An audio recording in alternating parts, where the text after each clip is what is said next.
Hello, everyone, and welcome to another week of TPP Recap. I'm your host, Micoy, and joining me back again is... PokeArt2004, co-manager of the goated team Lava Ridge Lava Bunnies. Wait lang, nagdagan man na ako. Alright, thank you for your introduction, and may your luck be with you in the finals. But for now, let's talk about the... Toast. Huh? Nothing. Okay. Now, let's talk about the top four teams in the league for now, plus Tiebreaker predicts, because I want to save all the semifinal action for next week, along with finals predicts. So it'll be easier to do that. Okay. Okay, let's start off with the number 4 ranked team in the league, the Bouncing Bouncewheats. Yeah, the team we creamed this week. Wow. I'm kidding. We didn't really cream them. It was kind of close. It was kind of close. You ended up with a 5-3 record, but we'll talk about the matches that happened in the semis next week. For now, let's talk about the players. Let's talk about, first off, we got Splash here, goated OU player. We got Lamp, who had the best record in ran bats. 7-1 is very, very impressive. Let's talk about Splash's record first. Like, Splash had a pretty mid TPP, which is a shame because last year Splash was one of the top OU players, but now he's been bested by even better competition, I'd say. With guys Splash like... was actually this team's most expensive player, yet 18,000. he actually went negative. Which is interesting. Having to be matched up against guys like Sterile, guys like Easy, guys like I Know Life even. It was a pretty half and half season for him. But his wins were pretty impressive. Guys like Raji, My Java, and Airfare. Yeah, the OU pool was pretty stacked. I can't really blame him for his performance. It was a really impressive... Besides, 1 week, we probably would have, Splash could have theoretically gone 4-3 rather than 3-4, because, last time we faced the Bouncewheats, and last time Splash faced Easy. I think you remember what happened. The dragon spam team with I'm assuming all choice. Mono dragon all choice scarf. It's all speed tie. It's all speed tie creep. Yeah. And it's all Draco Meteor outrage. It went to 3 games and Easy ended up winning. I'm surprised it actually went to 3 games because with those kinds of meme matches, you never really expect them to be like a dominant performance. It'll always go... It was literally all luck-based, Micoy. It was based on who won more speed ties. It's true, and having beaten Easy in that regard, that's a really funny win. Or who missed the Draco Meteor. Aww, that's a shame. That's a sad point, but it's true. Alright, next up we have Lamp, 7-1. Really good record. Yeah, best Randat's record, even if he's out. Yeah, 11K for a very good price. 11K, it's not bad. Yeah, that was a pretty good price for how he did. Yeah, and having dominated pretty much all of his games against guys like Snorlax, Casual, Noel, Balor, and then the last part, okay, the last back half of his performances were pretty mid, I'd say, but his early 4 weeks, he was basically dominating them all. I think he beat Papillon pretty good too. Yeah, it was a pretty... Even if that went to 3 games, Pap only won game 2 due to hacks. We'll talk. Like, seriously, that would have been over in 2 games. It's true, but we'll discuss more on that matchup next week. But the loss against Saba. He only lost against Saba, but, you know, it was a pretty unfortunate week for Lamb. That week. You watched that game, right? Maybe, but I don't really remember. We'll have to recheck on that later. Alright, next up, Kate. Uber's. Very Uber's main Kate. With a 5-2 record.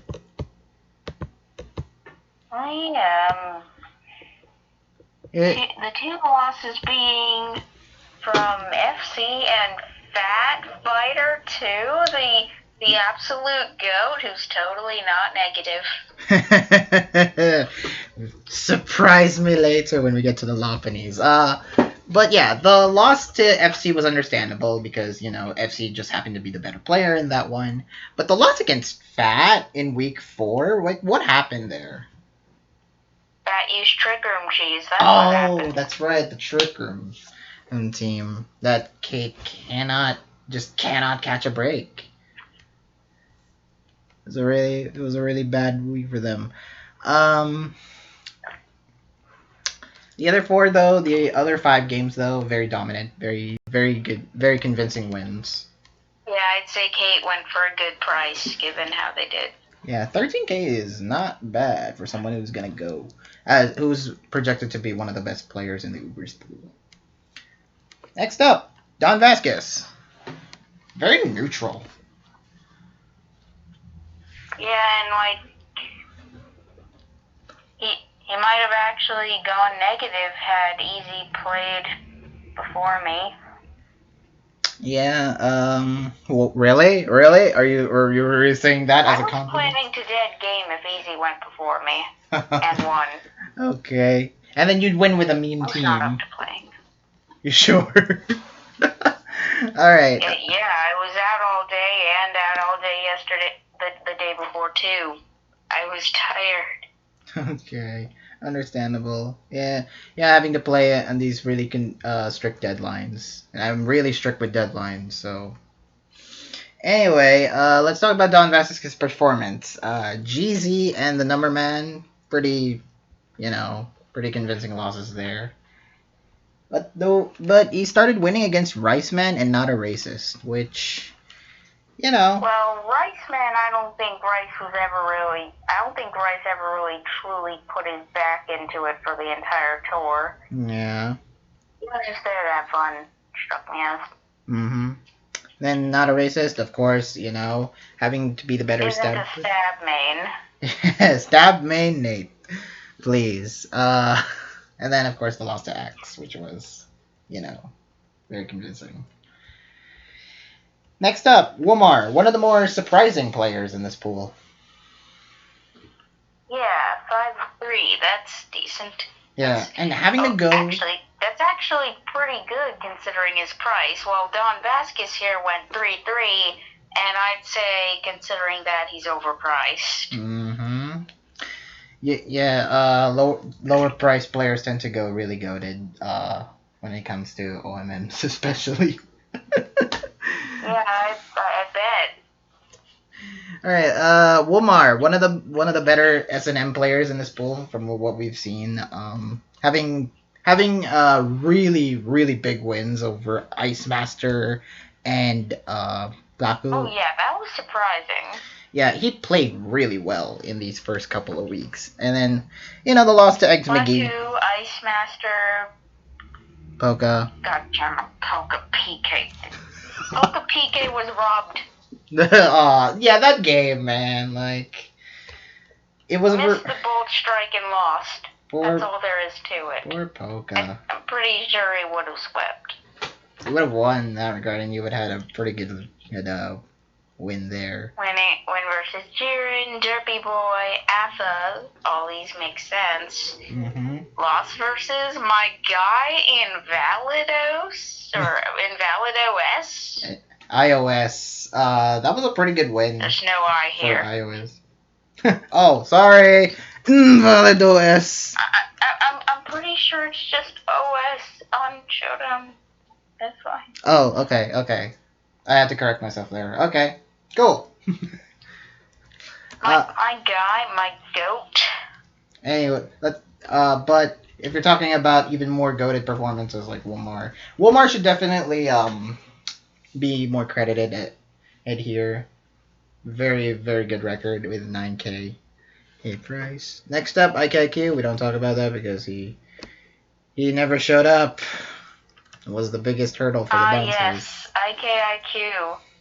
The stab main or something. Or maybe he's a DNU main. I don't know. He played stab for TPP1. And you beat him. You beat him. you remember because you beat him. Yes, obviously. That's why I remember him playing stab. Alright. Next up, PA. Poison Adhesive. PA did pretty well, considering their price. Yeah, 4-3 is not bad. He's also one of the top Kamamono players I've seen all tour. Like, okay, the first like Euphanos, that's understandable. Euph is pretty goated himself. Yeah, that game was a pretty like unfortunate loss for PA, considering he got slightly hacked, I wanna say.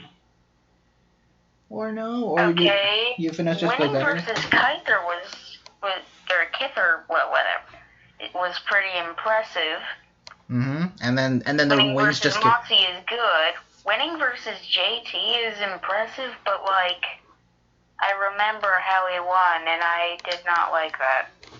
Demon Mew. Demon Mew. Also used poison.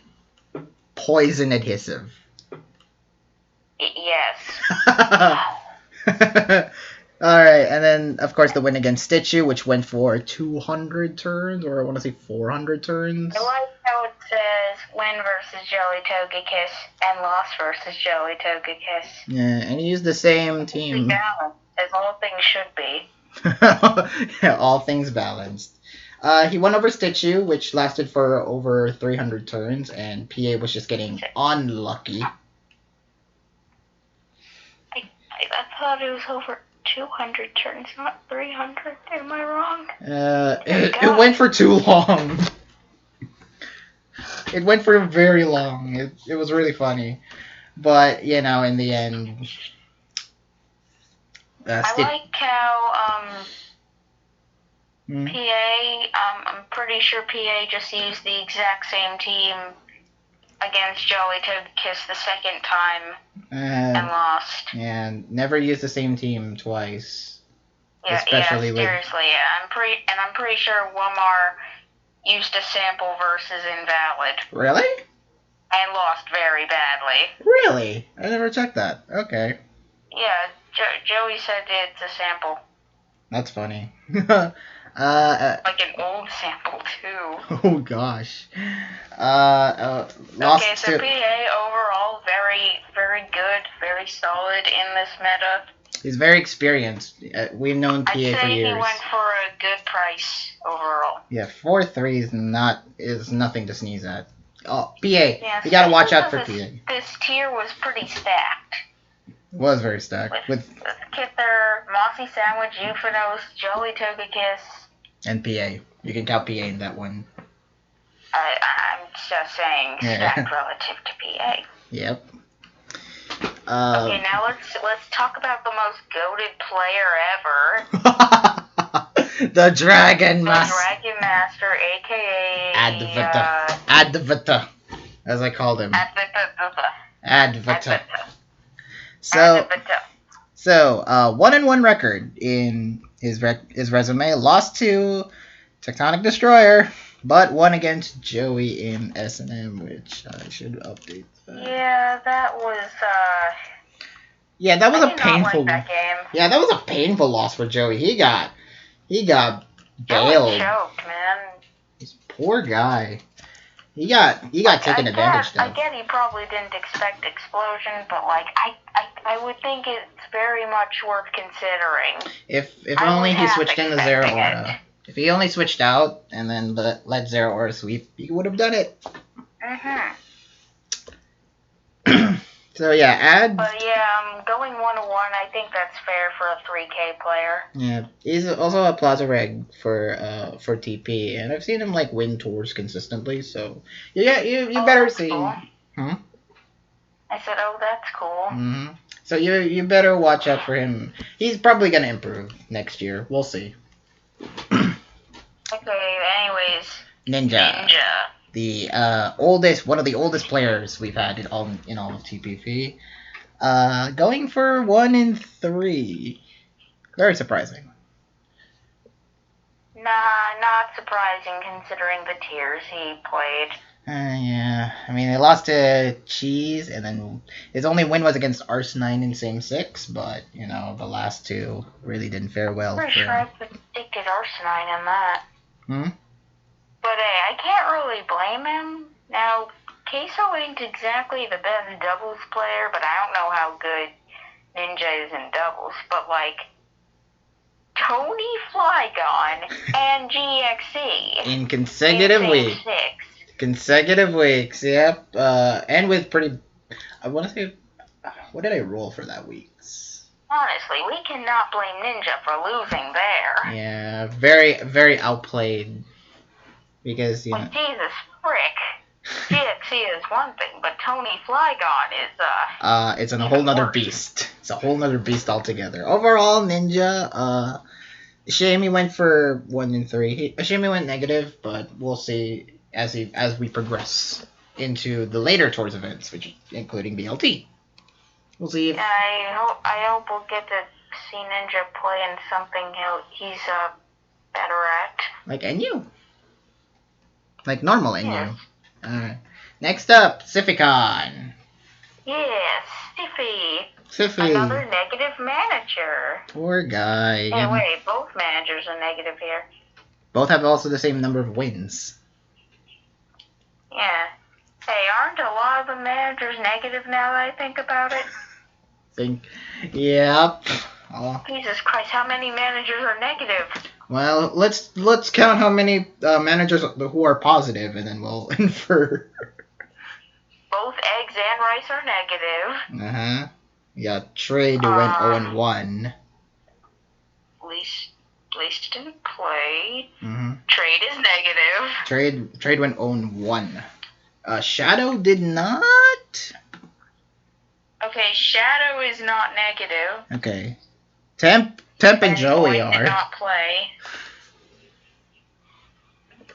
Temp and Joey are. Both Joey and Temp are negative. Shame for Joey. I really wish he would have gotten positive. Both Sificon and Zoe are negative. Oh dear.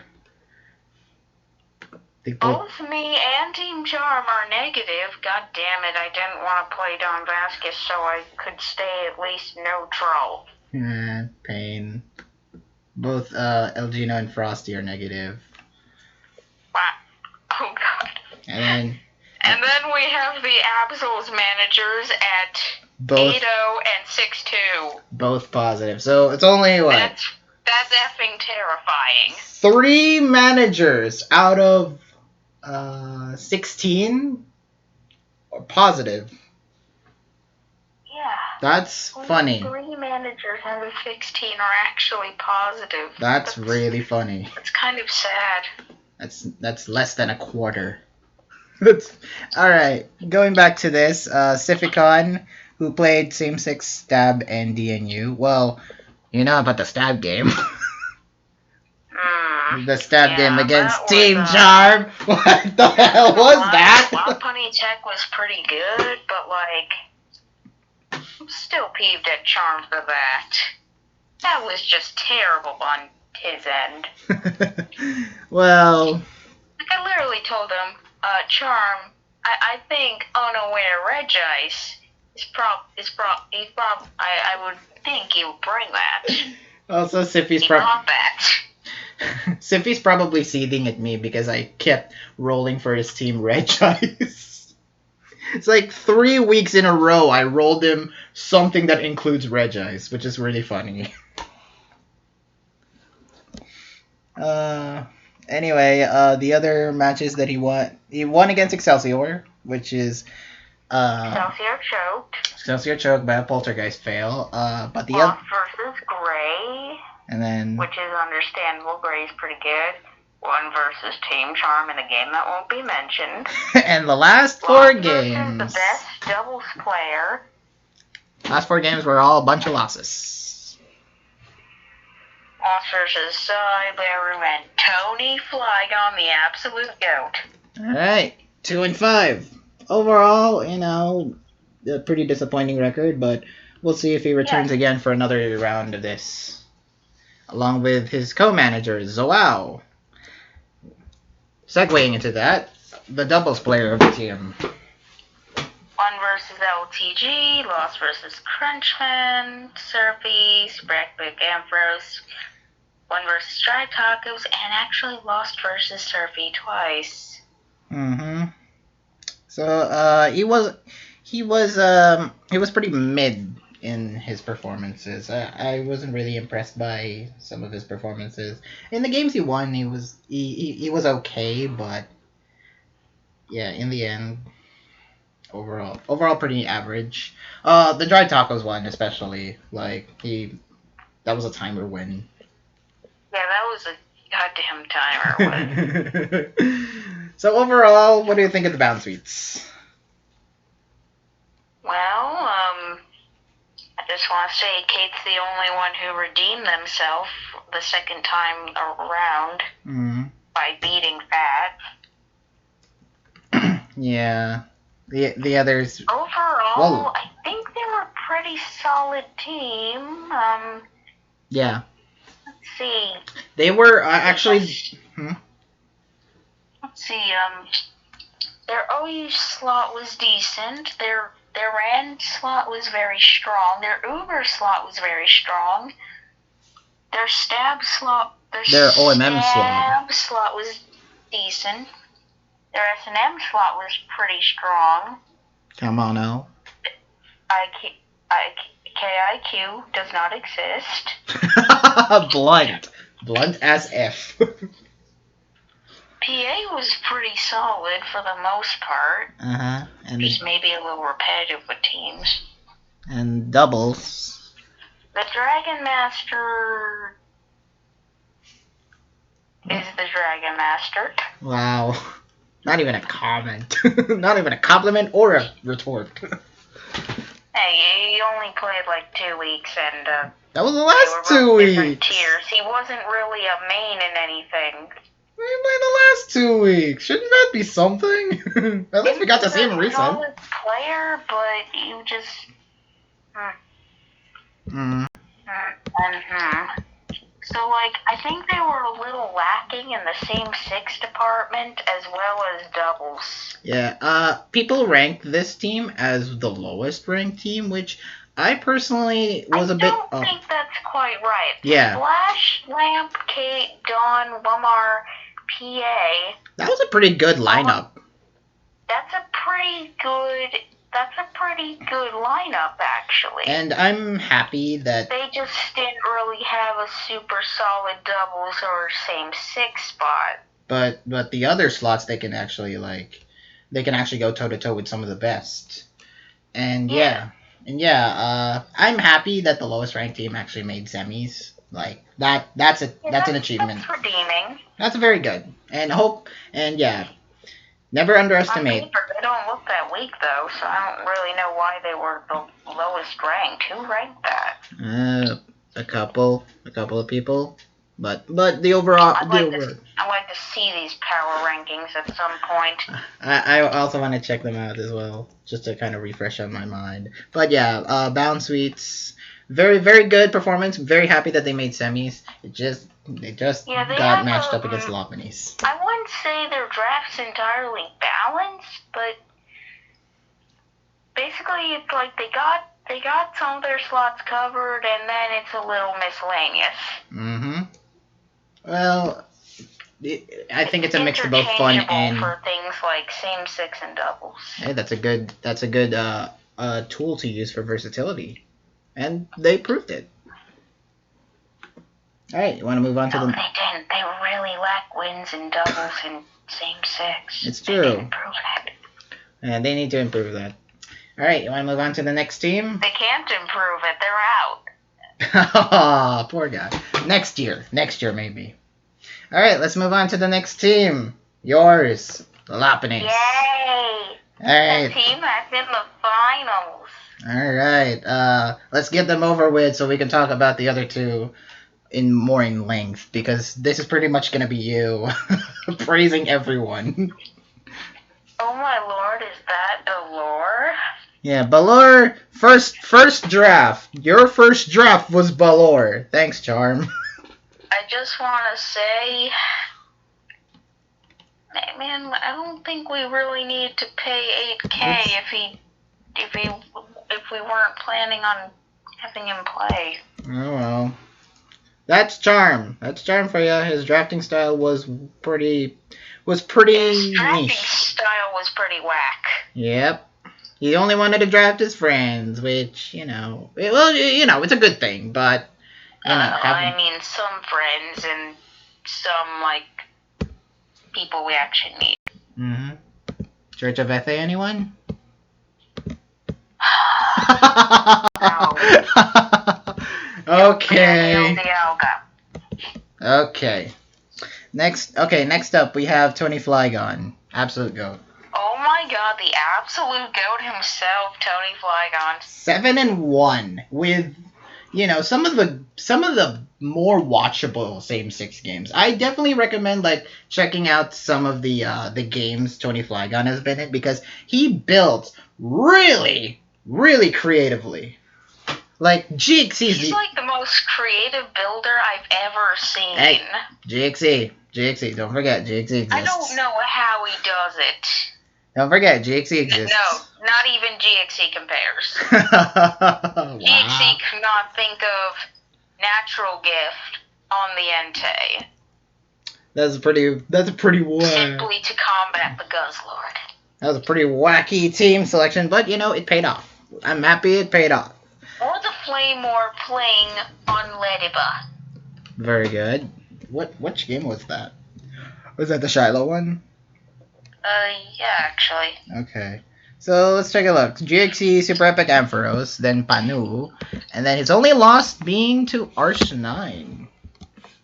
Yeah, well, that's because Scarf Lapras came in clutch. Yeah. It wasn't his best week. Yeah, but his one loss may be a good win for the Bound Suites, but for the others, no, for the Therians, I mean, not the Bound Suites. What am I thinking? But the other wins were pretty dominant, pretty dominant. Even the ones where we thought he was gonna potentially lose, like the ones against GXE, the ones against Shiloh, even the ones against Leroux, he dominated that ones. Who thought he was gonna lose those? I don't know. I didn't think that. Well, someone probably did. No, I'm pretty sure people were predicting in favor of Tony. I don't know. We'll see. The only I'll look back on predictions. Actually going to lose was versus Ninja. And then Then he sleep talked his way into the win. Ha! He won that by pure luck. Don't get Oh me wrong, that was a pure luck win. Okay, yeah. That game, he totally won.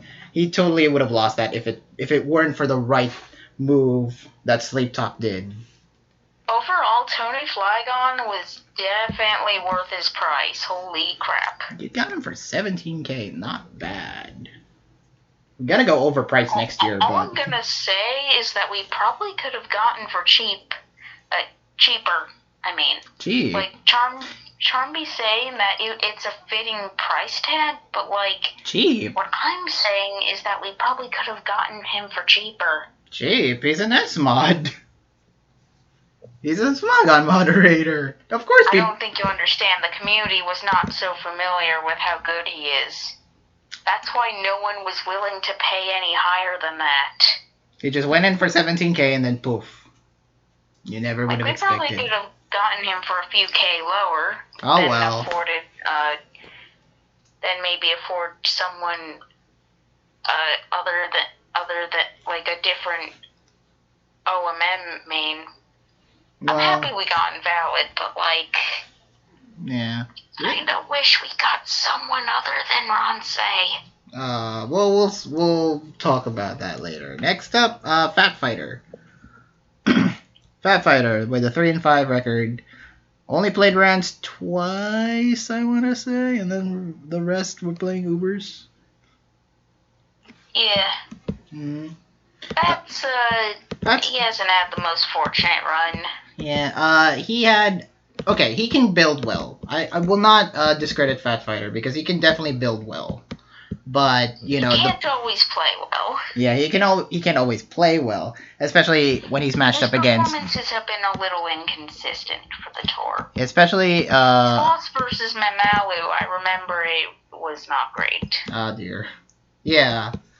I just feel bad for him versus Reggie and FC. Having to match up against both of them, like, that puts a bit of pressure under you.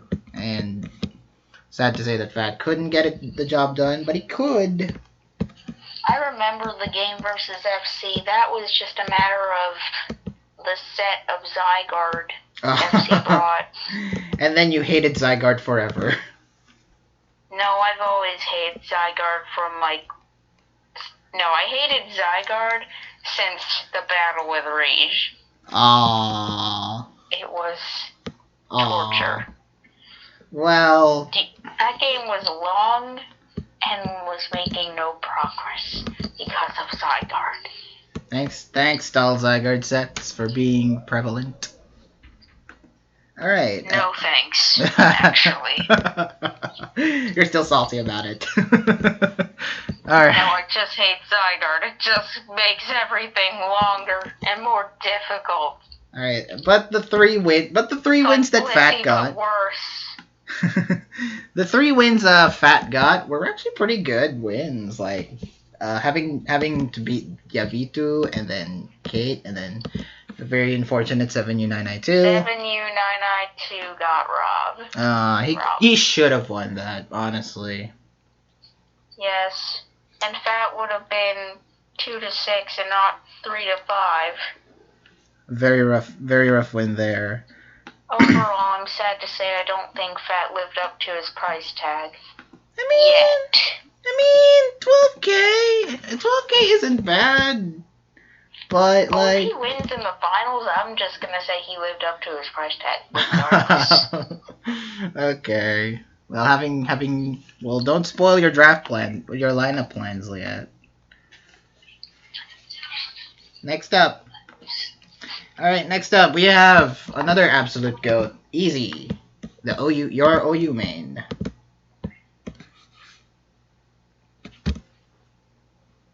Uh-oh. Well, I guess I have to, uh-oh.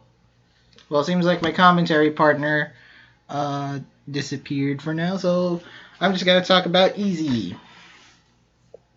Oh, you good? You joined in. You left and rejoined. Yep. Okay, yeah. Sorry, the connection of our call was substantially dropped for a bit, but we're back on track. Let's get back to it. Easy. Goated player. Oh, yeah, I hadn't heard of Easy before going into this. I have heard of Easy. Charm was just like, I'm gonna get Easy. Because he's a friend and he's a goat. I've definitely heard of Easy from... So he's good at OU? From SPL, I think. I've heard of Easy there. And I know how good he is, so... I was pretty excited for what his price is going to be. For 9K, that's cheap. Especially after his performance. He was a steal, honestly. He was cheap, and he dominated this pool. Like, really. Having to beat Starreal in his first week. In the first week of TPP, that's impressive. Bro, my initial draft plan was getting Starreal, but Charm didn't want Starreal, so... Mm-hmm. And then he kept dominating the weeks. Aurodian, Druids. Aurodian, I'm pretty sure isn't, he's not really an OU main, is he? I don't know. He probably is. I think he signed up for OU. People keep saying Druid main's like, something in Gen 4 or something. Yeah. So yeah, having to dominate Druid, and then Splash, and then Raj, having pretty goated wins there. Oh, well, the Splash one was the Dragon one, but yeah, whatever. Yeah, Whatever. but his second Splash one was Domination. Yeah, that one was the dominant one. And of course he lost. His only loss against Gray was pretty. Okay, his one loss against Gray was pretty. We don't talk about what happened with Gray. What kind of team was that? It was like the red team from Heart Gold. Those 6 months. It was really funny. Yeah, that was the gist of it. But Gray brought Machamp. And he dominated. Pretty much swept. Yes. Alright. I'm not very happy with that. Next up, we have PokePK. Yes. This lad at least deserves to be. He was top 8 in TPC months ago, and then his record plummeted. Let's see. This guy at least deserves to be 3 too. Like he got robbed. He got in 2 robbed games. so hard in some of the games. Well, he got robbed in so hard in some games. Like he got robbed versus Walmart and versus Ice Master. It's true. I've had the unfortunate pleasure to watch those games, and let me tell you, they were not good. That was not good.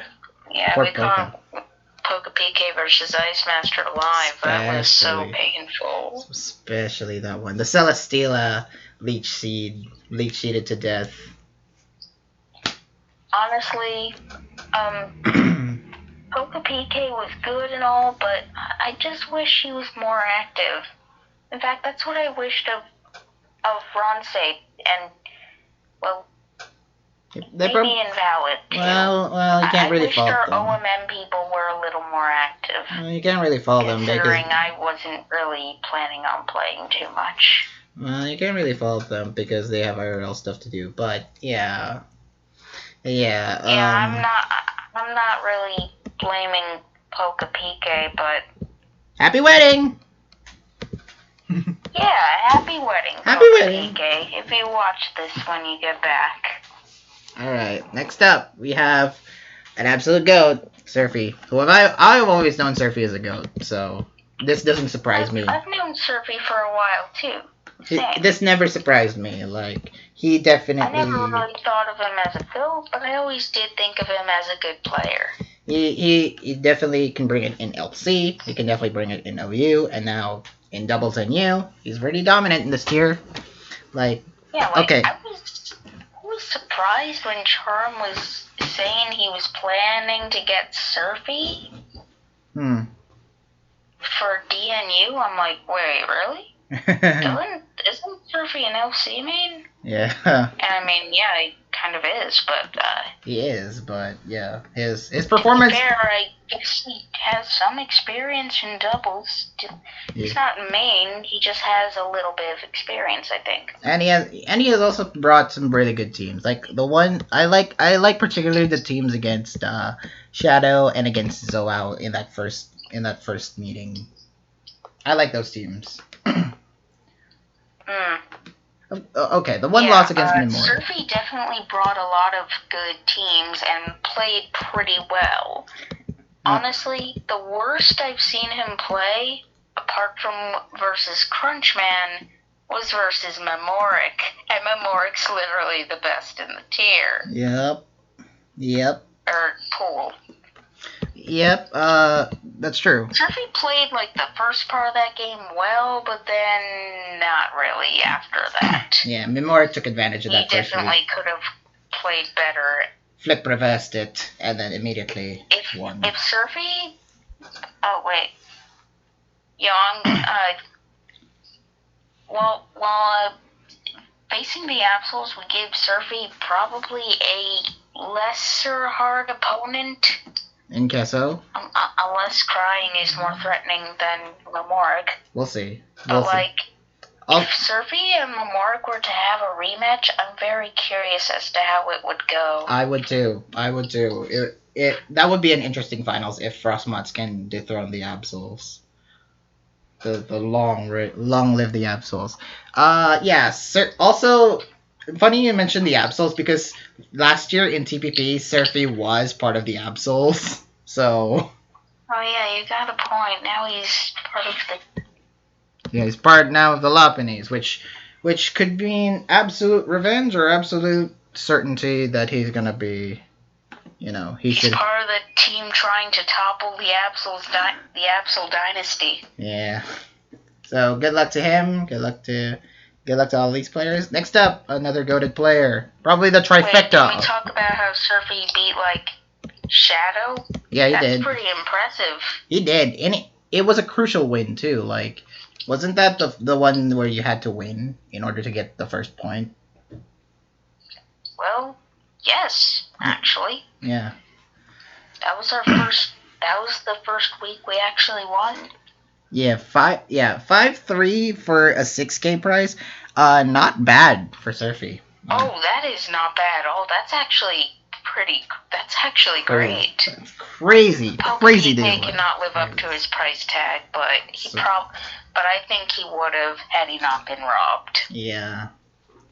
It would have been absolute goated. All right, next up, another very good underpaid. We talk about an even bigger steal who went for the same price as Surfy. Jari Togekis, 7-1, same record as Tony.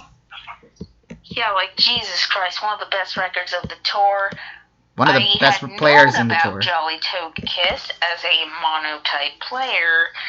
I hadn't ever really seen them play. I'd just seen them and knew they existed. So I know Jolly Togekiss is monotype RO, but the first time I've actually seen Jolly Togekiss was when he played in a official Tours Plaza, it was one of the officials. It was Kamamano, and he dominated that one, so I know he's gonna be good. But having to play here for 6K. Not gonna lie, from week 1, I was worried about Jolly Togekiss because they expressed some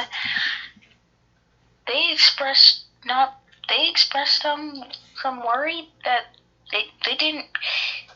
They said that they had basically never played the tier before and didn't really know what they were gonna do. But then they ultimately surprised you in the end. They ultimately surprised you in the end with an amazing performance over Elgino. Hopefully, after week 1, you had more faith. Gained complete confidence in Jolly Togekiss's ability to play the tier. And ultimately, he actually dominated this tier, against Sai and against Euphanos. Very impressive. Elgino, Sai, Euphanos, notably. This game was impressive. Sandwich, which is also notable. Expulso is the grassy one. Ron 5, and redeeming himself versus PA. Mm-hmm. I want to highlight some matches here. We managed to avoid Kither. Yeah, we'll see. We'll see if Kither actually wins this week. Okay, anyways, you're gonna highlight? Okay, so I'm gonna highlight some matches. The Jolly Togekiss versus Euphanos match, pretty notable. Go watch it. It's actually must see. Of course, the 4th week against the Bounce Sweets, the Demon Mew one. Okay, understood. The Demon Mew set was a demon. And then finally, Jolly Togekiss dominated the majority of that game, but he was unable to kill Demon Mew and got swept. Demon Mew. And then finally, week 6 against Expulso, which was a grassy sort of matchup. Thank you, Rillaboom. Yep. Rillaboom, when are you gonna be banned? Now allow me to just say Jolly Togekiss, what I really liked about their performances is that I'm pretty sure he used a different type every week. That's impressive. Having to adapt to multiple types. I'm not completely sure. I'd need to double check, but I'm pretty sure he used a different type just about every week. Which is impressive. I'm pretty sure he used Psychic, Normal, Flying, Grass, Steel. Fighting. Yeah. Yeah, grass. Having to adapt to multiple tiers is multiple types of monotype is very impressive, and I happily acknowledge that Jolly Togekiss is one of the best players in TBP. Yeah, like a different type every week. That's very impressive. Mm-hmm. Good luck to Jolly Togekiss in the finals, where we hopefully get to see the Kither match. Jolly Togekiss would often post their teams and take suggestions. Like, they weren't active most of the time, but when they got down to prepping, they did very well. Mm-hmm. Okay. And usually they'd post their first draft of the team, and usually, pretty soon before they played, they would make last-minute changes. Well, those last-minute changes, every single time, is practically what carried the game. I wouldn't really. I wouldn't really talk about their performance. Those last-minute changes. Take the game versus PA last week, for example. Scarf Ground Flying Volcanion was a last-minute change. Interesting. Well, I wouldn't really talk about their. I really wouldn't talk about their team prep so much. But hey, it's not like anyone will know what the last-minute change is. Well, we'll see. We'll see when it comes to finals. It's not like anyone can utilize the information I've given. Anyway. Like taking suggestions, they don't know who he's taking suggestions from. Okay. Alright, so hopefully we get to see him in finals against Kither. Hopefully we see that match, because I really am curious on how that match will turn out. Alright, next up. Mistras Leoxis. He went for 3K, and that's understandable considering I feel bad, but we basically used the guy for when someone didn't want to play a certain week. AKA a sub. So he lost against Frito, which is understandable. But the way he won against Casual... Frito actually played that very well. I didn't see Mistras winning from matchup, but Frito just took full advantage. But that win over Casual.exe, oh my god, poor Casual in that one. Oh my god, yeah. Game 3. Parahacks, my god, it was prevalent. I swear. I was screaming in that one. Casual got paralyzed like... I was like, oh my god! 10 times. Oh my god, how many times Casuals got paralyzed? And how many mods as well? Jesus Christ. How many times? Yeah. 9 or 10, I think. Oh dear. I remember you counted that. It was like 20. Yeah, I did. Yeah. It was pretty painful. So overall, Mistras completely robbed Casual.exe. We'll see. Alright, we'll see in finals when we get to see him. Hopefully not. I don't know. We'll see. I don't know. No, not hopefully not. I appreciate your presence in the server, Mistras. I didn't really know you before, but you seem like a cool guy overall. Alright, next up, Ransei, who had a pretty unfortunate, 3-week. Eeks. Yeah, honestly... He could have won against It didn't feel like Ransei cared. Well, I don't know about that, but he definitely brought some pretty interesting teams. He's probably one of the least active people in the server. So again, the loss against Nate was pretty bad for him. He definitely should have won that one, I'd say. But the other two against Derpy Boy and then the other one against Aetha, that, understandable. Okay, his game versus Aetha was not great. Yeah. Guy literally set up our defense against something that can just crit every turn. Hi, Surging Strikes. What kind of logic is that?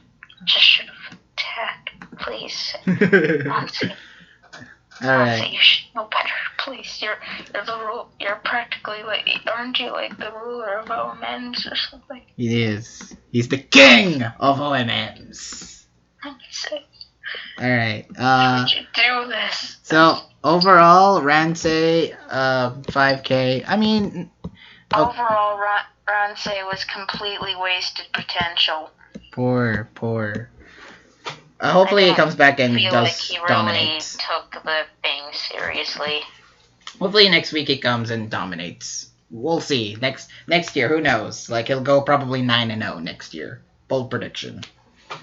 Not as long as Ice Master's there. Alright, next up, iOS. Invalid OS. Hey, I'd say he's a fine 3K pickup. He may be negative right now, but his win came in clutch last week. We'll talk about that more next week, but let's highlight first the other two matches that he had, which were losses against Emulite and Joey. Okay, Joey's pretty good. I can't really blame him for losing. Invalid talked to me a bit. He said he has a bit of a tendency to not think too much before he clicks move. Basically, he just, clicks buttons sometimes. Okay. That's understandable. That's how typically I play, but who wants to know about that? Invalid may be negative, but I honestly appreciate his presence in the server. He's been, out of PokePK and Ransay, he's been the most active OMM draft pick. In quotations, active. But, okay, we'll see. No, he's been decently active. Okay. I saw him prep a lot versus Wamar. Oh, really? Yeah, he just needed the support. Okay. Don't mention who my support is. I wouldn't mention. I don't mention anything. I'm not biased. No one talks to me about biasness. Okay. I'm just worried it might have slipped out. You've spoiled Danganronpa 2 for my sister before. Sorry. Hopefully, V3 would be pretty good. Next up, Wesh Papillon or Pap. You're a dedicated Rans player. Pap. You're a dedicated Rans player. Like, okay, win against Vabo and win against Eggs in Ranbats was pretty okay. It was pretty good. Vabo is more notable in my opinion. But, the last 2 weeks, the two most recent weeks, he played against TNM, which, okay, he brought it to TNM. He brought it to TNM in Stab, which was pretty impressive for a non-mainer. But in the end... He actually requested to possibly play Stab again for finals. I'm not saying this is confirmed, it's just he requested that, maybe. Up to you, managers. But... Yeah, it'll depend on who we're facing for finals. We'll make the decision then. Okay, and then, of course, the loss against Lamb was, Yeah, that was unfortunate, but it wasn't a very close set. Okay. Next up... played a little... his matchups weren't great, and he didn't play the greatest. Oh, well. But he got a neutral record out of it. That's got to count for something. Yeah, I'd say that's definitely worth the 3K we paid. Like, I'd say he's definitely well worth that. Yeah, this is true. All right, next up, former Tours driver, Blimdlepunks. Oh, PP.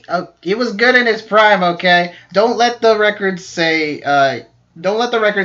He's really good. Good. But, having to play against Fragments... Apart from Ransay, PP was also very inactive, but... busy. I never really held it against him. Okay, of course, his very unfortunate loss to Fragments due to a timer! Yeah, that was unfortunate. That was the one time PP played... And you had to do him like that. Well. Overall, very, well. You could just say, well. We'll scrub him from the record books. No, not really. No.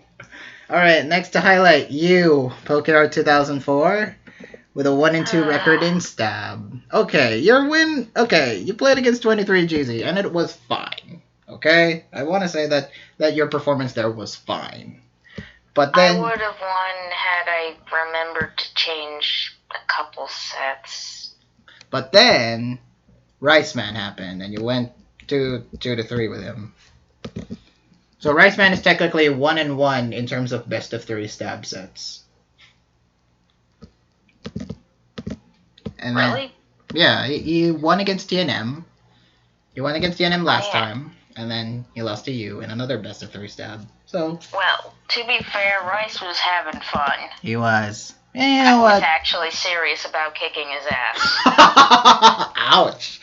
You're very blunt today. Okay. So I'd say I built pretty well. Okay, I can definitely appreciate that. But then again, I think I just overall had the MU advantage when it came to the randomly generated teams. Yeah, that's true. Well, we'll see about. We'll see when it comes to finals. If you get to play again, we'll see. Anyway, next. I really hope I don't have to play the number man. Jesus Christ. We'll see about that. We'll see about that. And now finally we get to highlight the meme himself. The crackhead. I mean the Team crackhead. Ah yes, that's gonna be a meme at this point, like calling him a crackhead. All right, Team Charm. 0-2. The Cap imposter. I mean Team Charm. Yep. Well, he's a better El Cap, not gonna lie. That's why I said Shots fired, El Cap KD. Imposter. All right. Okay, he lost against Trace, which was, the best of 1.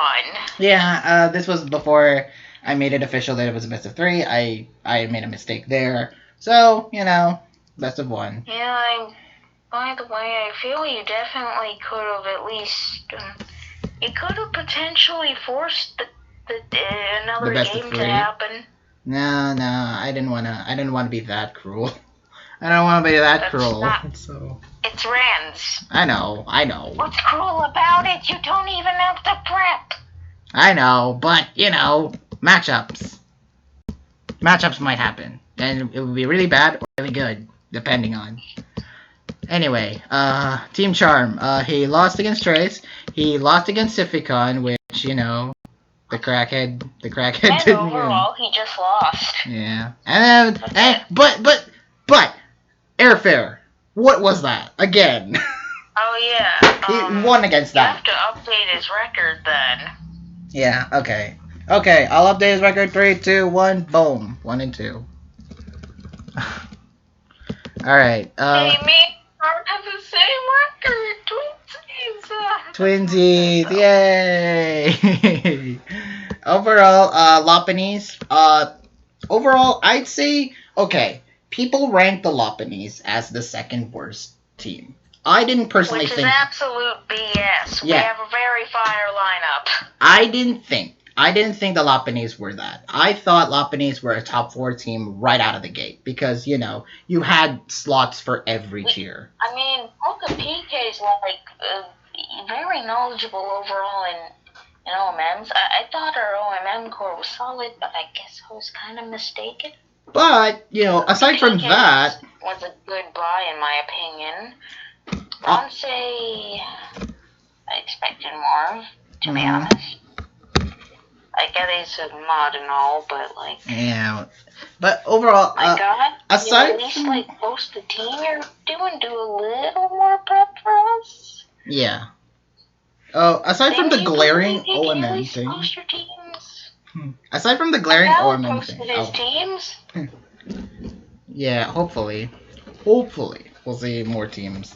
But, okay. Although, I would just like to say, in recent weeks, I would like to shout out our support. I'm not going to name them, but our support actually carried our double slot. Hooray! Good job for you, sir. Okay, aside from the glaring OMM Okay, your OMM isn't as strong as, say, the Absols or the Deerlings or the Imposters even. Okay, but every other tier. Core is actually pretty weak. Every other tier after OMMs. Success. Every other tier after OMMs was great. OU was great. Kamamano, same 6, Ubers even. And I would say Rans as well. We were very solid in OU. Like, even if Easy couldn't play, we had Valor. Yeah, you had a... Tony Flyon is extremely solid and probably the most creative builder I've ever seen. Like an absolute genius in the builder. Uh-huh. And then Jolly Togi Kiss. Fat fighters can do well sometimes. Sometimes, when he cares. He's a little overhyped. Yeah, definitely overhyped. Okay, Easy's a goat.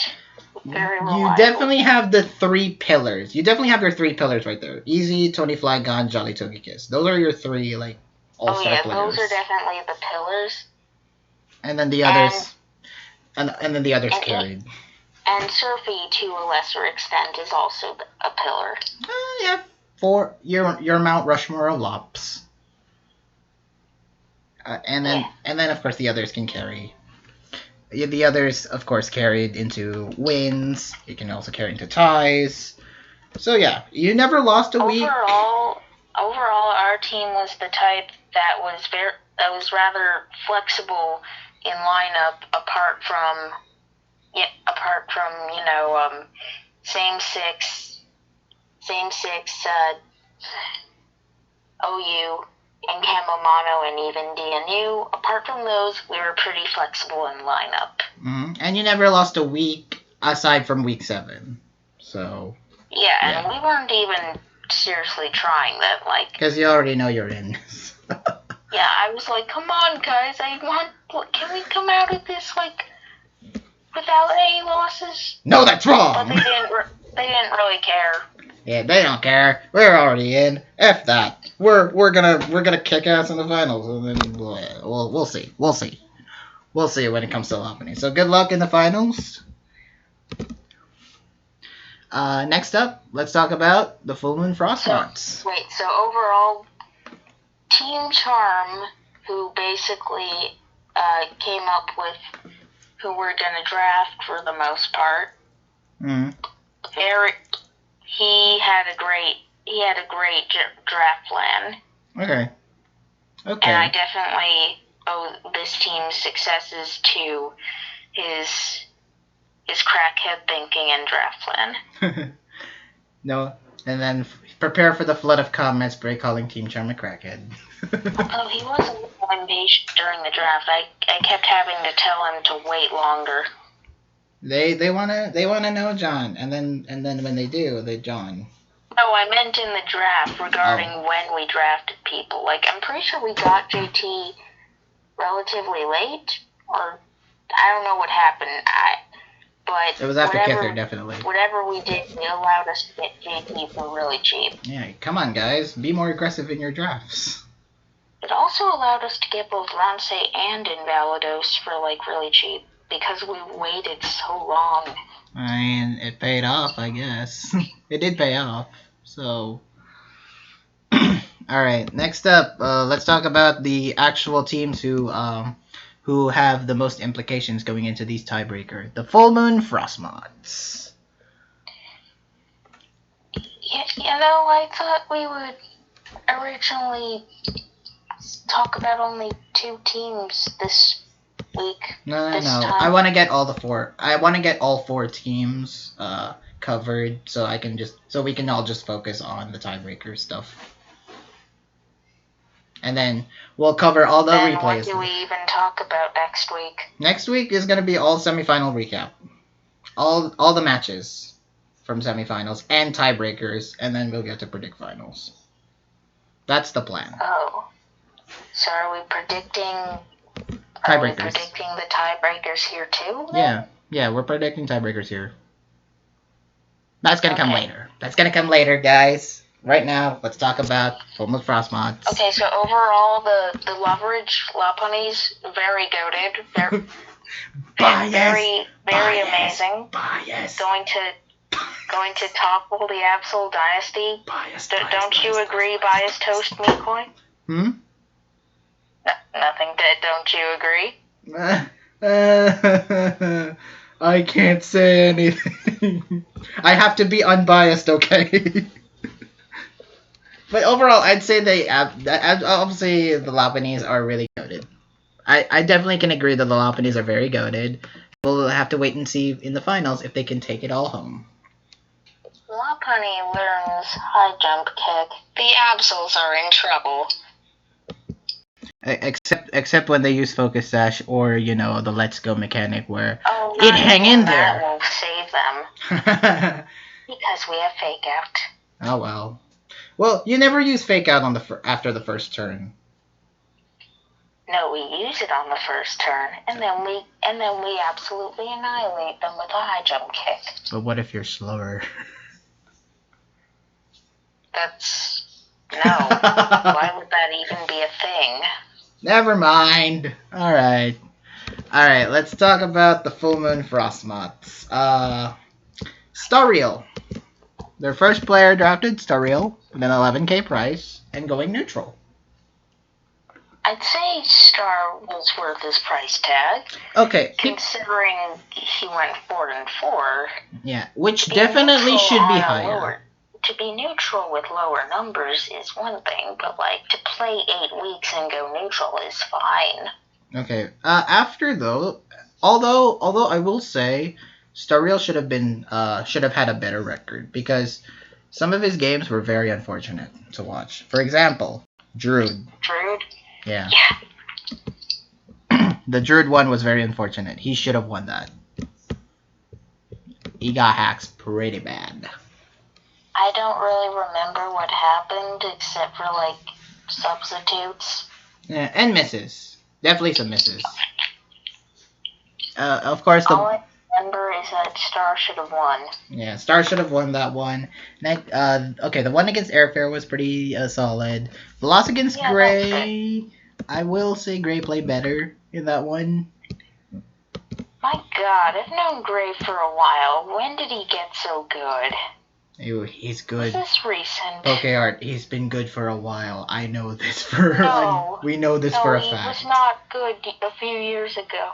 hey, we won BLT with Gray. We won BLT with Gray. We won BLT 6. Yeah, but I'm talking even before that. Well, he's an LZ go, and he also got a trophy. He also has a trophy next to his name. Yeah, when did he get so goated? I guess getting used to. I guess experience taught him the most. I don't know. But. It's overall not a huge surprise that we actually lost. Ray's just been really great. Yeah, doing great. Surreal has done. He beat Splash. Yeah, he beat Splash in a pretty convincing win. He beat Raj, which was also very convincing. And, of course, he beat Vabo very convincingly. Of course, a loss against Gray in semifinals was a bit more unfortunate, but we will talk about that next week. Yeah, overall, I think Star did fine living up to his price tag. Yeah, aside from a couple hexy games. I think he still gained enough wins for it to be worth it. Yeah, he's definitely worth it. And of course, we've known Star for a long time. He's won the Tundra Cup. He's a goated player. We all know Stariel's goated. Yeah, but Gray still has a trophy by his name too. Yeah. What's that from? I think it was World Cup of Pokemon. Oh. Alright, next up. Speaking of goated players, Mimoric. 6-0. Oh, yeah. One of the best DNU player in DNU goat himself. Yeah, the best DNU player in the whole of TPP. No one can touch Mimoric. No one can do. Everyone fell to him. Even though he dead gamed the last two proper round robin weeks, Like he still has a really good record to his name. Against Surfy, LTG, Drive Tacos, Queso, and then Siphicon. Like, okay, he had easy opponents, but he has definitely proved his worth. He has so many badges. So many badges, and he's also +8. Represent. Well, that's a plus for you. Yeah. All right. Get it? +8. I know. I know. All right. Next up, another goated player who we've known for a long time and has never really been bad. Are we not going to talk about how Memoric lived up to his price tag by going 6-0 and his 14K? Very underpriced. Very underpriced for someone like Memoric. I don't know about very underpriced, but I think he definitely proves his worth. Very proves his worth. I really want to see someone who also proves his worth. All right, someone 100% GXE. Someone who's never really been bad in terms of tours events. Like, okay, he made what? He made semifinals of TLT last year. I want to say. It was against. He lost against Jaren, and then he lost to Nat. I think. I think that's how it went, right? TLT. TLT 2019. The year before then. Yeah, 2019 or 2020. Which one? Which one was it? But yeah, it's that one. Yeah, GXE's never really been bad. Never bad. Always goated. And he's also got the wacky builds. He's also got some of the most interesting builds we've ever seen from GXE. 6-2. Not ever seen, but he's definitely got some interesting builds. Mm-hmm. Tony Flygon. Okay, lost to Tony Flygon, but the wins against. Who doesn't lose to Tony Flygon apart from Arsenine? Well, you got a point. All right.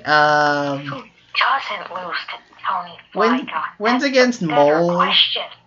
Okay, wins against Mole and then wins against Leru. Again, very impressive wins there. Lost to Shiloh. Unfortunate that one. I don't remember what match was that. What was that matchup? I have to recheck that. And of course the wins against Ninja, Ars9, Sai. Very all highlight matches.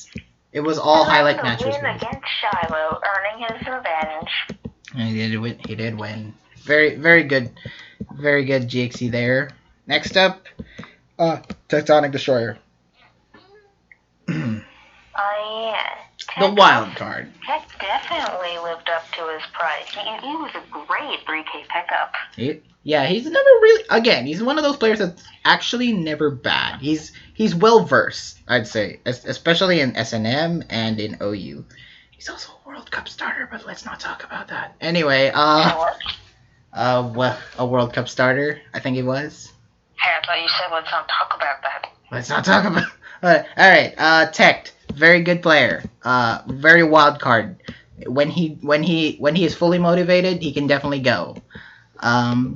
He's got a pretty good record. When he's not fully motivated and when he plays bad, it's really bad. It's really bad. See the GZ match. And yeah. See Jesus Christ. Okay. And then we'll talk about the TNM one, because that was pretty notable as well. But his 3 wins weren't bad. I mean, he brought it. He brought it to the Dragon Master. Okay, he nearly choked the one against Dragon Master. I will highlight that. Nearly. He nearly choked that one. And I was like screaming at him, Tech! His game versus Emulite? Well, not. He couldn't hear me, so it was not actually screaming at him. It was more like watching the match and then screaming out loud, Tech! Why? Why do you do this thing? Why would you do this? Alright. Next, and then of course the win against Emulite, and then. Yeah, I won't talk about that the most because he absolutely cremated Emulite. That didn't need any explanation. He just creamed Emulite. He just 6-0'd them. And then the one against Derpy Boy, which, you know, it was full of hacks. That one. That was an unfortunate one for Derpy Boy. True. Can you believe that nearly got called act before Tech showed up? Yeah, I know, right? Overall, Tech, again, very good 3K pick. Next up, Mamalu, who definitely... Okay, Mamalu definitely shocked in BLT. Like, remember Mamalu's BLT performance? He definitely shocked the one... Play again? Hmm? What Mamalu play again? Was it Doubles. I think he won against TTT in BLT. Oh yeah, Mamalu did do pretty good, huh? But here in Ubers, he just couldn't hang with some of the best players. Okay, he beat Fat, which, you know, we've already talked about that. But the ones against Panu, FC, and then Kate, you just can't hang with that. With so much goated players like that. Next up, Trace. One of the few Rans players who actually did well. Decently well, anyways. Alright, okay, the ones against Team Charm, and then Raji, and then losing to Pujo, and a pretty meme. This one's a meme. The Trace versus Pujo one was pretty a meme. And then the one against Lamp. I think this went to 2 games. Not sure. And then of course the win against Casual.exe, which was a pretty bad loss for Casual. Yeah. Next up, Not a Racist, who definitely played a lot of tiers this time. Well, of course he doesn't discriminate. He's not racist. He's not racist, and he definitely proved his worth here. Going 9K with a great record. He won against Ransay, which was, you know, Ransay should have won that one. And then lost against Youth, W Sun, and Don Vasquez, which are pretty understandable considering that they're mains in their respective tiers. But the last three wins: Instruct, then Stitchu, and then finally Kither. Kither was robbed. We'll talk more. But then again, Kither did not need to keep going for Hurricane. He didn't. If he had Sludge Bomb, he definitely could have won that. That was the real question. Why didn't he go for that one? We'll talk more about that next week. Like, if Hurricane 2-hit KO'd, then just freaking go for Sludge Bomb. I'm pretty sure that also 2-hit KOs. I don't know. We'll see. I'd be very surprised if it didn't, considering it was nasty plotted. Wow, he really wouldn't have a chance there. Alright, next up, Jaren. Oh, he was okay. Jaren, yeah, despite what the records say, Jaren is a really good player. We'll definitely highlight Jaren's really good player. But having to hang with the mains of the tier, it must be a real pressure for him. Like the ones against Poshek, and then the one against Ice Master, like those are pretty bad. Does Jaren even feel pressure? No, no, maybe, I don't know. Just generally does not strike me as the type to feel pressure. Yep. One against Joey was pretty dominant, and then the one against Axe, where, you know, Axe basically gave him the win after that. Definitely very definitely someone to look out for if the Frosmoths win this tiebreaker. Next up is Irpa, who 0-1, never really appeared. He only lost against Casual. I really think that Irpa and Nate and then Trace could alternate Rands. Like, if they did that, they would have a pretty good Rands record. But, you know. Also drafted by, you know, the 2 managers, who are also Rands mains. Oh yeah, that's true. They really have a lot of Ranbats players, don't they? It's a Rand, because Frosty and Elgino, they really crafted like the Rands players who can go. So Elgino and Frosty, like equal records. Never really stood out amongst the rest, but their wins were pretty surprising. Like, for example, Elgino's win over Aetha. Oh, yeah. That one that was interesting. Yeah, and of course the one against Rice Band, which was expected, Elgino being the more accustomed to Reds. And Frosty, one against Temp, which, again, poor Temp. And then winning against Layson. Winning against Layson in week 7. That was a surprise. Like, wow. Alright, so overall, I'd say the Frostmoths were definitely a top 4 team. Like, I predicted them to be a top 4 team, and they definitely delivered. Like, they have some really good mains, like Stario, Mimoric, and GXE. And then they can just alternate between the Rands mods, and then, having to shuffle around. Again, the greatness of a team tour like this is, like, you could pick apart who's good at who, and just be versatile at it. So...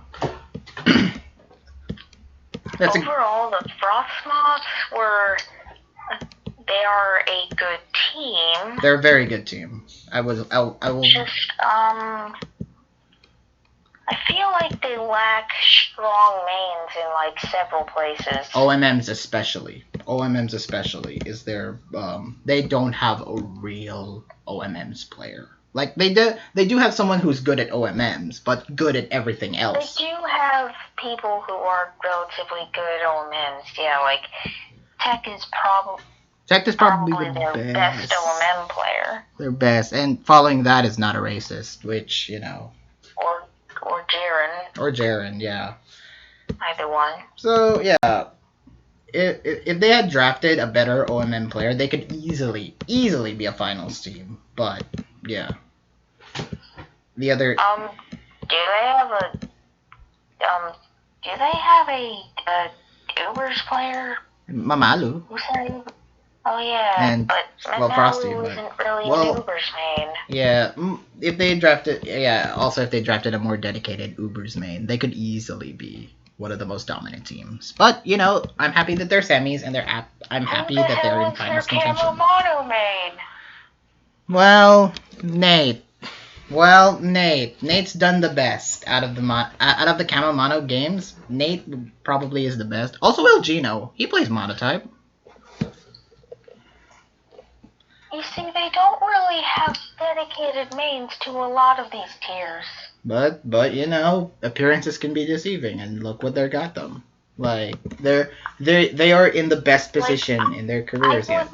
I wouldn't exactly say this is a balanced team, because they seem to lack really solid mains. Oh, you want to talk about balance? Tiers.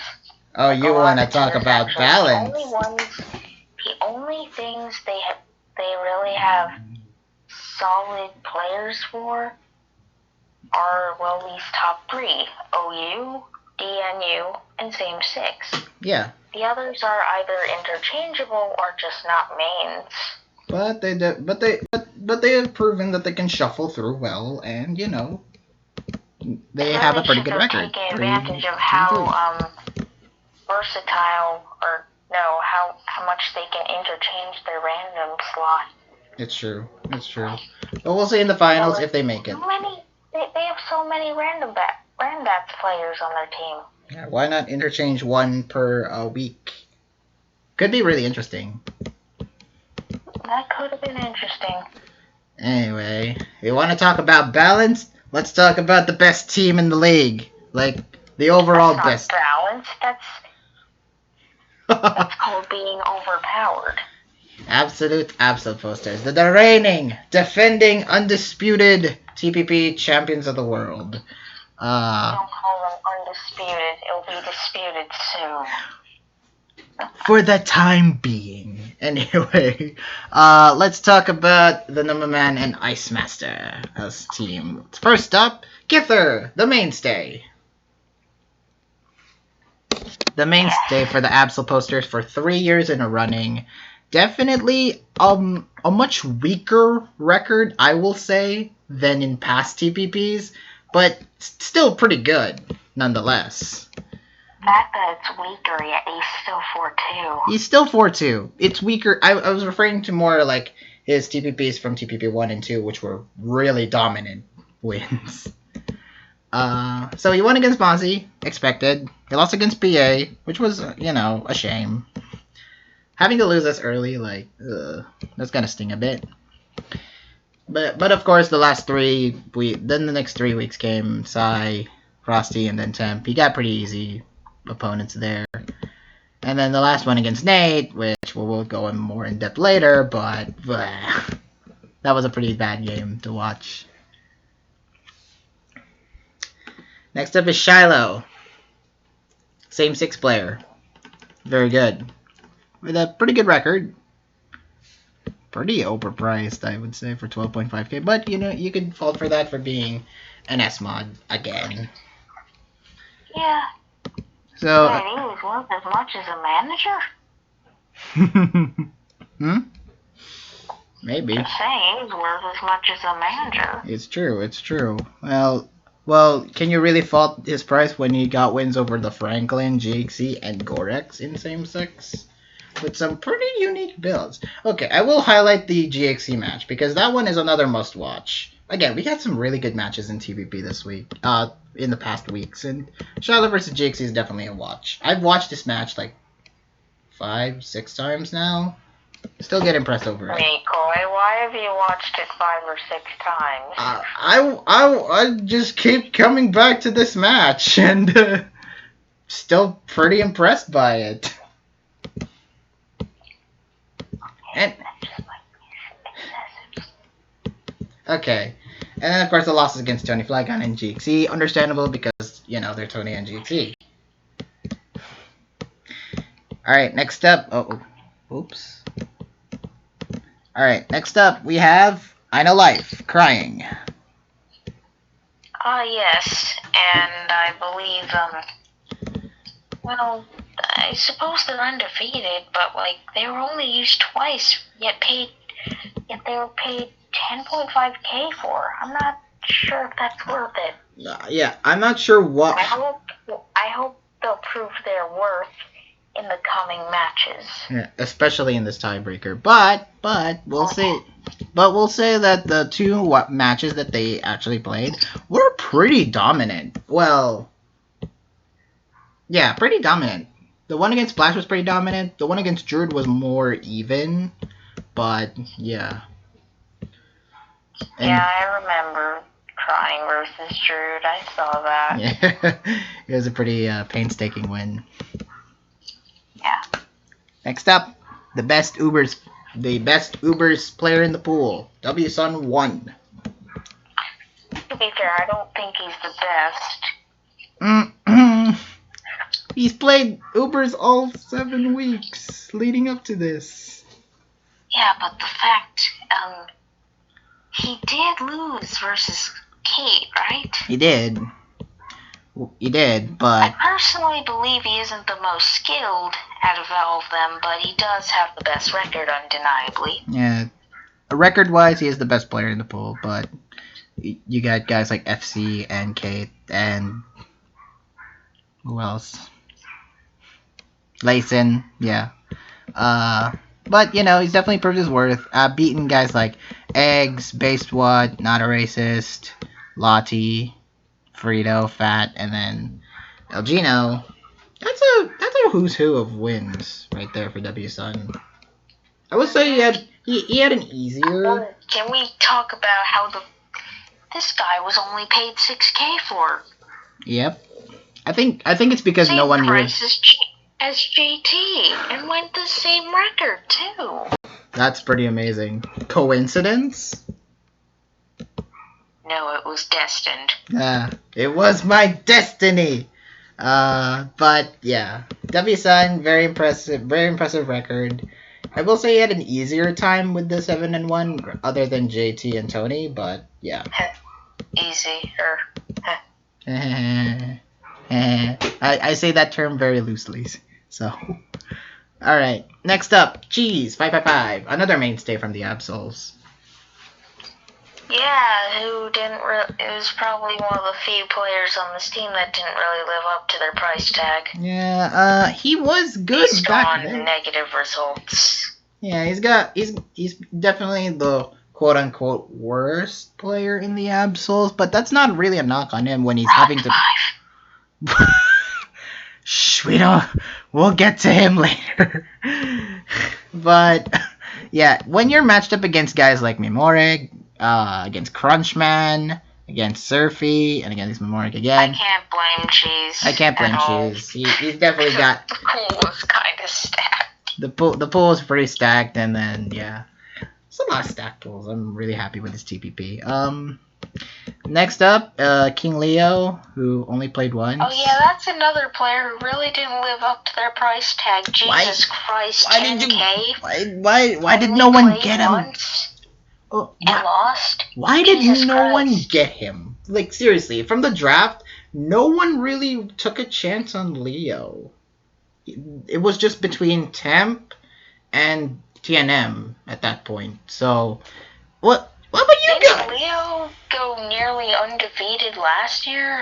Yeah. Been crazy? Yeah, he went nearly undefeated last year. Undefeated, I think, last year. No one really took a chance. Once. He wanted Absols to be dominant. Sure, go for Leo. So yeah, he lost against Rusty. So overall, disappointing. Yeah, he could have played more, but whatever. Casual is. Well, they got Casual. True. Casual was pretty good. Anyway, let's talk about Gray. Let's talk about Gray. What an underpay. What an underpay. 6.5k and going 7-1. Again, people, why do you not bid on these players? You could have had. Bidding 10.5k for crying? Nah. Bidding 6.5k for 7-1 Gray? Hell yeah. and he's got like one of the best. He's definitely got one of the best runs here. Like, okay, 7U992 in OU. Oh yeah, OU, and then same 6. Win against Sificon, and then the rest were just OU madness. Gray absolutely dominated. Did you really just say that when we're talking about the Absols? Yeah,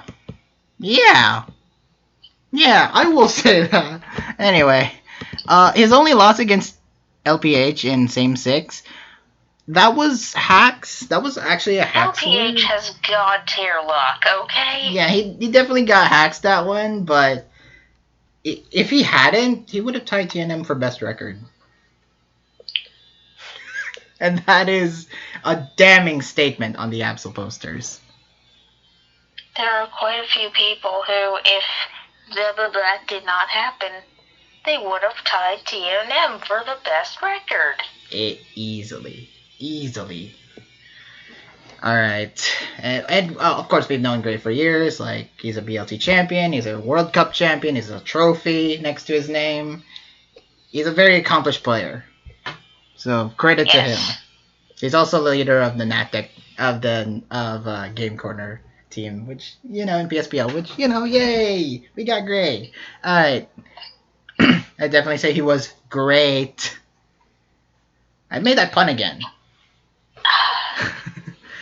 Next up, Casual.exe. Definitely the better Rans player. Out of Leo and Casual, definitely the Absols made a good choice of putting Casual in for most of the weeks. Like, imagine choosing a Casual over the King. That's what these guys did, and it worked. It worked to their absolute T. They lost against Lamp, which wasn't the best start, but man, the wins following after were really impressive. Like Aradian, Irpa, and then Pujo, and then Snorlax numbers. Very, very impressive record. Of course, the last 2 were pretty hacksy, I will say. Like these last 2 matches. Oh yeah, I bet he sleeps well at night, remembering all those para-haxing from Mistress Leoxis. I'm so sorry, Casual. Alright. Next up, Ron 5, the meme! Who definitely did well. Yeah. The dude. The meme, the guy, the dude, the movie, the video game. The what now? Okay. Where can I purchase the Ron 5 video game? in a selective Target near you. Oh, God damn it. No Targets near me. Aw. Alright, Ron 5. Very impressive. Okay, his BLT record definitely exceeded all expectations for the guy. But It did? it did. It did! I would. BLT, did you say? BLT. The one against Halaman, remember? Oh, okay. Yeah. The one in TPP, though, wasn't very good, because, he went 0-2, and he's pretty much subbed in to lose to Expulso and Jolly Togekiss. Shame. I would have really... Are you sure you're not confusing Ron 5 for Ron Man 5? No. Ron 5. He played in BLT, remember? I don't know, man. That just feels like a blur. Anyway. So yeah, Ron 5, definitely... I would like to see you compete more. Definitely. But, and of course, having to be part of, the greatest team here, we'll see. We'll see what happens in finals. If that is the win there. Next up, Carl. Another TP. Oh, yes, Carl. TP mainstay for a long time. Has definitely... Okay, he's only got 1-0 win, and it was against Euphanos. That's got to count for something, right? Yeah, that's worth... I'd say that's worth his 4.5 price tag. Yeah, having to beat, the best Gamma Mono player in the pool, very, very good. Yeah, that was fine. Yeah. And Carl played really good that week, too. Yes, he did. I thought he'd be rusty, but no. No, he's definitely dominated. He just outright said he doesn't know the meaning of rust.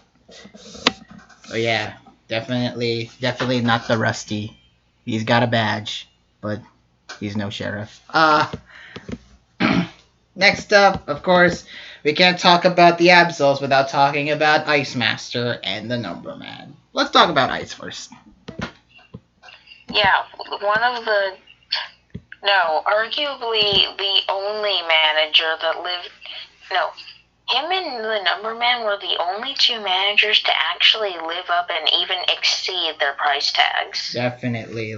Ice Master had a really good BLT. Definitely better than the one he had last year and the year before. BLT. Oh no, TPP. You, Ice Master, compete in BLT. Damn it. Okay. BLT starter Ice Master. Let's do it. You know what? I would have drafted him for 14K, and then yeah, there you go. The Uber slot? Yeah, definitely. I mean, fair actually. I played him. He's decent Ubers. And you also played him in Stab Mines in TPP1. Remember that? You won that. People just say that he was bad back then. Haha, poor Ice. He's definitely earned his keeps now. As one of the legends of the Absols. Definitely a great record. Okay, he went 1-2 in the first 3 weeks against Derpy Boy and against Wilmore. So I think I was the one who choked in week 3. Not too sure, but the last couple of weeks have been very. I remember what happened in week 3. Did you? Do you? Zamazenta, does that ring a bell? Oh yeah. Damn it, he choked that one. Alright. Yeah, he did. But definitely the last 5 weeks that he competed are very good. Wins against Jaren, wins against Joey, Poka, which he should have won. He should have lost, I know. And of course another win over Jaren. Ice Master definitely lived up to the expectations, but let's talk about the best player in TPP3, the Number Man. Yes. 8-0. The only 8-0 in TPP.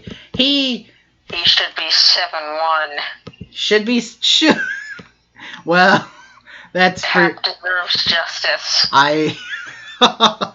There's the biasness again. Okay. Rice Man, Don Vasquez, Axe, Elgino, Aetha, 23 GZ, PAP, and then Tectonic Destroyer. Like, what I would just like to say, as the Law Ponies manager, it's my job to show bias. and as the host, I should probably not be biased. Okay, I will stop being. Okay, I will stop it. All right, let's go. TNM, best player in TPP. 8-0, very impressive. Very impressive considering. I don't think he's ever lost a TPP match yet. Well, no. He lost against Riceman in the best of 3 last year. That's his only. That's his only loss. It was his only loss in the whole 3 years that TPP has existed. Screw you, the number man. This is why the Absols don't lose. Yep. Overall, Absols, the best team in the league. What is there more to say? This is definitely, this should be a BLT team. Like, this is on the level of the best BLT teams, and that's saying something about how good the managers, Ice Master, TNM, and then previously Best Yao. Like, that speaks to the level of commitment that these 3 have produced. Alright, so now we're done talking about all the teams. Let's move on to the... gotta judge their draft skills and overall balance or something. Well, I will judge them. They're overpowered. Please nerf them. Yeah, they're probably the only team who has like very solid mains in pretty much every tier. Yep. And then Shiloh, and then themselves, and then Rand. Now let's go through all the tiers and see, do they have a very solid main for each? No, actually, their only weak spot is doubles. That's their only weak spot. Kessa definitely should have played. No. I wouldn't follow someone else because the double stack. But they are one of the most stacked pools. The others definitely like Gray, like Kither, like TNM and Ice. Definitely part of the most stacked pools in their respective tiers. What makes the Absols so dangerous is the fact that they only have one weak point for tiers, and the others are well-established mains or really good players. And the fact is, the other teams don't really take advantage of it, and that's been their calling card for the past 3 years, and that's why they've won TPP1. That's why they've won TPP2, is that they've been able to they're able to observe the community and who they see who the best player is for each pool, and then they just roll along with it. They just take advantage of it. They do their research. Definitely. I suppose. Who will stop the Absols? We'll see about that. Well, in the meantime, let's talk about... well, if they make it past tiebreakers, us Law Ponies sure as hell plan to hand it to them. Speaking of tiebreakers, let's segue now into predicts. Hand their first loss to them, that is. Well, we'll see. Alright, let's predict now the tiebreakers between the Absols and the Full Moon Frosmoths. So, starting off. Yes. Stabmons plus almost any ability. The Number Man versus Tectonic Destroyer. JNM? It's unfortunate, but I feel the Number Man is about to go 9-0. Let's do it. Let's make him 10-0. Let's make him 10-0. No, make it stop. No, make it stop. No. Let's do 9-0 TNM and let's see. He's probably gonna dominate the same way he did last week against Tech. So yeah. Tech, please, I'm begging you. Tech is really your best shot. Is Tech really gonna be the best shot? Yes. They don't have a choice. Ah well. Next up, best of 3. No preview OU, Gray versus Starreal. This one's the decider. My God, it had to be a 3-peat. Yeah. If Starreal loses to Gray a third time, that's just unfortunate. Yeah, this one's definitely the decider at this point, so we'll pick Gray on this one. It's gonna be a 3-peat. It's gonna be a huge 3-peat. So hope. Yeah, I'm thinking gray too, unfortunately. And then of course doubles and No you. shade to gray. Hmm. Just I want the Frosmoths to win. Oh man. Let's just hope that Stariel has less hacks being fall upon him. Hacks and Badamu. Yeah, hacks and Badamu. Boin him up. Alright. These are great. And finally, doubles and you. Crying versus Mimoric. Now, Crying, we will like to highlight that he's actually made the ladder of DUU LT. So, he's definitely knowledgeable in doubles. He's definitely knowledgeable at doubles. But against the best... Didn't you say it was also in some sort of tour for it? I said he was in the DUU ladder tour. He actually was one of the... They were actually one of the top, teams there. Top players. Alright, So Crying could actually have a chance. Definitely. But we'll say Mimoric, because, Mimoric is the best doubles player. Yeah, I've unfortunately never seen Crying play doubles, so I can't really say. So it's going to be a 2-1 victory over the Absols, which, we're going to face the Lopanes in the finals. We'll see. We'll see what happens. I'm pretty excited. Although I might look into some replays of Crying later. I will. Just to see how good they are in doubles. Yeah, definitely. So will I. So we'll have a better, perspective. Anyway, that's all for this video. Thank you for sticking around for... How many hours has it been? 1 hour, 46 minutes, and 11 seconds. Jesus Christ. I mean, we do these things podcast-wise, so why not? Alright, guys, thank you so much for watching this video. Let me know down in the comments below if you like our video. Please like, comment, subscribe. Oh no, he's starting to grow his YouTube channel. He's already asking people to like, comment, and subscribe. Don't worry, I won't inflate my ego as much as Temp is. Oh! Okay. You did not just... I'm sorry, Temp. Anyway, thank you so much. He was your co-manager for 2 BLTs. I know. I get it. Anyway, guys. I cannot believe you just... Wow, okay. Thank you so much for watching. Thank you, PokeArt2004, for accompanying me for almost 2 hours of non-stop TPP action. You're welcome. You might have to find another person next week for finals, because I won't be able to really participate in the predicts because of that. Anyway, this has been Micoy, signing out. Bye.